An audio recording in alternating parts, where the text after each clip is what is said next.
ছোট্টবেলার সেই আপন খেলাঘর একদিন হয়ে যায় বাপের বাড়ি।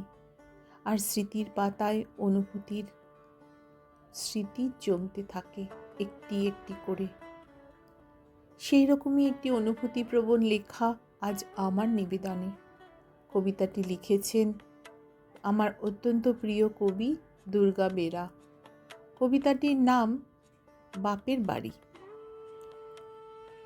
প্রিয় বাপের বাড়ি, কত কাল যাই নিচে, তোমার ওই ঘরে কতকাল বসাওনি চৌকিতে নিজের করে। কত বছর একসাথে হইনি, কতকাল তোমার ঠান্ডা মেঝের শীতল স্পর্শ পায়নি আমার পা, আমার শরীর। মনে পড়ে মেঝেতে শীতল পাটি বিছিয়ে হেরিকেনের আলোয় পড়া করা, বারান্দায় লুডু খেলা। কত যুগ দেখিনি যে তোমার মুখ, দেখতে খুব ইচ্ছে করে। কেমন আছো বাপের বাড়ি? ঘরের প্রত্যেকটা কড়ি বর্গার সাথে আমার কথা হয় রোজ। ওরা আমাকে দেখতে চায়। তোমার উঠোনের দুব্বা ঘাস, তুলসী মঞ্চ, দুর্গা দালান, মনসাতলা, এরা সবাই আমাকে ঘিরে ধরে যখন মনটা খা খা করে ওঠে শুধু তোমার একটা ডাকের অপেক্ষায়। ছাড়ো, আমার হাতে লাগানো উঠোনের বাঁ পাশের আম গাছটায় আগের মতো আম হয়? নিশ্চয়ই রসে ঠাসা পাকা আমগুলো টুপটাপ করে পড়ে আর ফাটে। পাশের বেল গাছটায় ঠাপুস টুপুস করে বেল ফেলে। শুনেছি পেয়ারা গাছটা নাকি আর নেই। শরতে শিউলি গাছের নিচে এখন আর বোধহয় মাটি দেখা যায় না। আজও ওই উঠোনে আমার মতোই কারো ছোটবেলার লুকোচুরি খেলে। চৈত্রে তোমার উঠোনের মাটি ফেটে যেত। আমার শহরে মাটি নেই, ফাটা উঠোন দেখব কেমন করে বলো?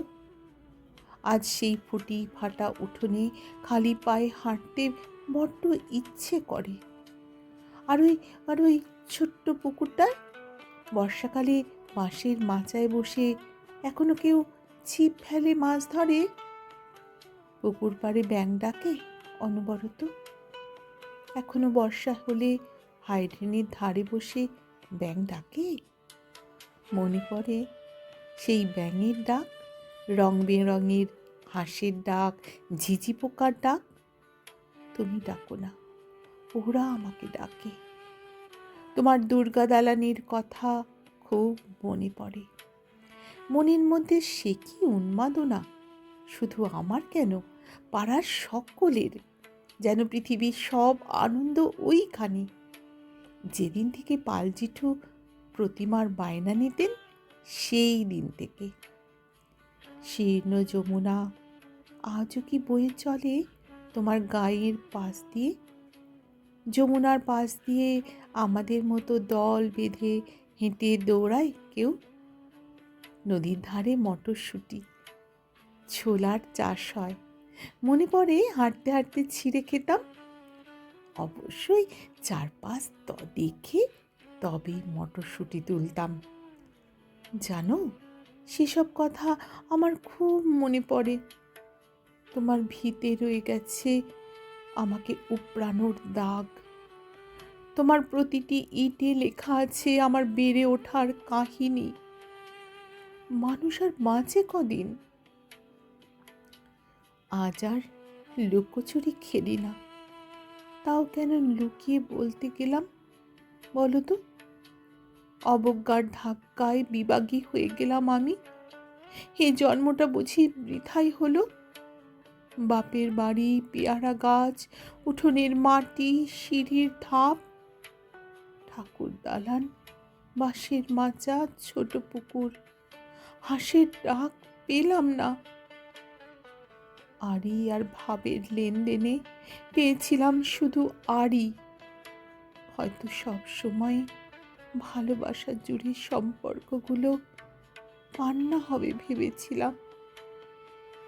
সেই সময়ের পান্নাগুলো আজ কেমন কান্না হলো। দেখো, দেখো কেমন কান্না হলো।